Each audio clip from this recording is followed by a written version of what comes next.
My best advice for being a landlord is probably understand that things are going to break.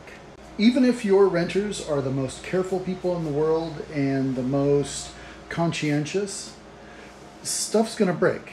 And there's two schools of thought that you can put into the items that you put into your rental.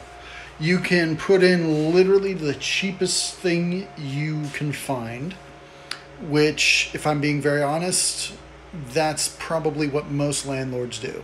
They put in something so cheap that when they do have to replace it, like a kitchen faucet or whatever, they're not sad to see it go.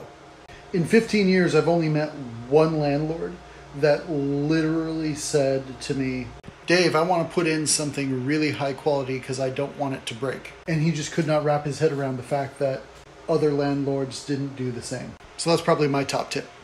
You are correct. Putting cheap things in does increase the rate of breakage, and that was sort of my point.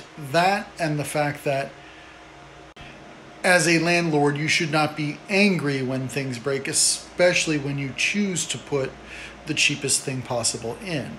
As I've told many people in the past, it's all about going in eyes wide open and knowing what you're getting into. That is another good point, which brings me to the element of salesmanship. Depending on your area and depending on the housing market in your neighborhood, there could be some competition amongst landlords for tenants.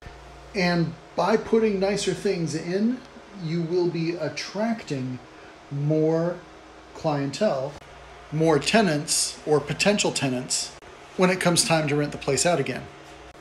And by doing this, you are having more of a mentality of a house flipper, in that you are making an attempt to actually market your house or your property and make it different and effectively sell it better. Thanks for watching. I hope you got some good information out of that episode. Go ahead and click here for more videos. Go ahead and click here to subscribe. And make sure you check out the description below for relevant links to some of the products that we discussed today. And leave your comments and questions down below because I love answering them. As always, I'll see you in the next one.